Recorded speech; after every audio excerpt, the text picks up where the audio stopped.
If you're a heat and air conditioning technician or even a salesperson, is there an opportunity if there's a lot of dumb people around you, and why does it matter? This is a fantastic question. I'm Scott Silverbell, coming to you live for HVAC Technician Sales Secrets on a perfect day to talk about sales and business and a fantastic day to talk about you. I'm coming to you live from Sacramento.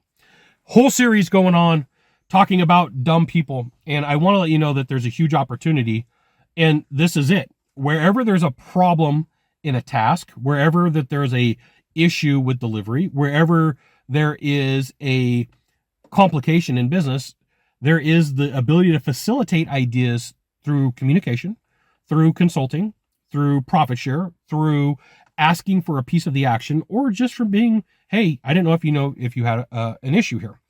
And so one of the functions as a consultant is to go in and look at a process and say, okay, there's 27 steps here. Which one doesn't make sense?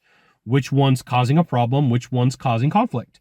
And sometimes the dumb things that happen in business, I'm going to put are leftover remnant ideas from a previous manager, from a previous owner, from one incident that happened on a Wednesday on a full moon when everybody stubbed their toe getting out of bed. And the opportunity is this, like, do we really need to do this? Do we really need to keep this rule in place? And so going to a business owner, going to a practitioner, going to a manager could have a genuine conversation and say, like, hey, I really see that there's an opportunity to streamline a situation here. I see that there is really a process that we could go through to fix what I see as a problem. And sometimes there's going to be conflict because that could be their baby. That's their moat that they've got to protect, right? I want you to think about sometimes in an office, you got to protect your team and you got to protect yourself. So you build a moat around it and you put all these rules in place so that like other managers and other employees can't harm you. And so we may look at that and go, that's dumb, until somebody goes, no, we do it that way because ... or XYZ or 1, 2, 3.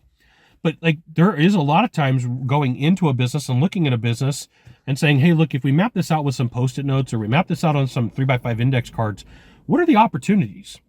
So you go in and you're like, hey, here's what the opportunity is based upon what I see. Where am I wrong here? And sometimes you're going to get shot down. Okay. And sometimes someone's going to go, you know what? You're spot on. That's perfect. You made a good decision. And this right here is why you should join my email publication. I'll give you the goods, not in the Facebook group, not in the YouTube channel, which means private coaching, private training, discounted coaching, or discounted training. So like sometimes people hear that. It's like, Scott, you're saying that people are being dumb? Hey, look, my name's Scott. I do dumb stuff all the time. I really do. Simmer down. Like we all make dumb mistakes. And the minute that you're like, I don't ever make a mistake, I'm like, dude, you're wrong. Chick, you're wrong. Person, you're wrong. Like we all make mistakes. We all do stupid stuff, and I do stupid stuff on a daily basis. And so the opportunity for you is to get compensated for fixing problems if appropriate. Sometimes people are going to say, hey, look, let's reward you. Sometimes the reward in itself is having the problem fixed.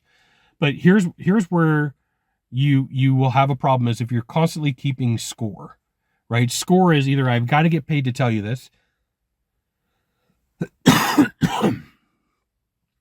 Score is I got to have my name on a billboard and everybody tell me that I'm cool and that I'm awesome.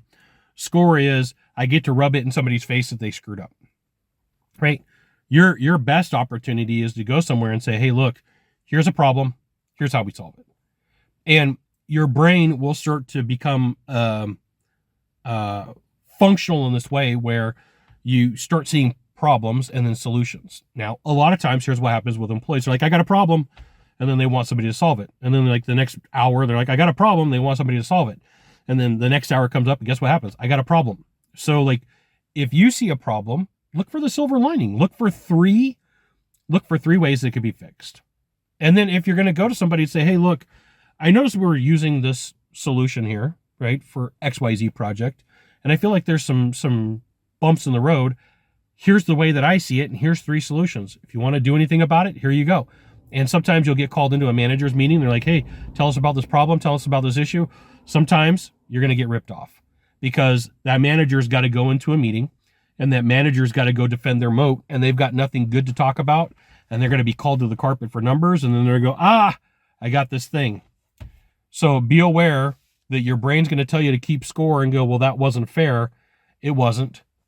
Move on and find another problem, find another solution. You're going to be okay. There's plenty of them out there. Right? Just don't get caught up in the drama and problem, stupid, dumb. Are there dumb people in business? Yeah, there's a lot of dumb people who make a lot of money. Are there dumb people who are in sales? Yeah, there's a lot of dumb people who make a lot of sales. Are there, like, I could go down this list and I'm not going to go, like, get all toxic about it. You got 1 of 3 things to do from here. Just 1 of 3. Find the subscribe button, click on it, and every time I send out a video, you'll get an update. 2, hit follow. 3, you know what you got to do. Share this video with a friend. We'll see you soon. Thanks for watching.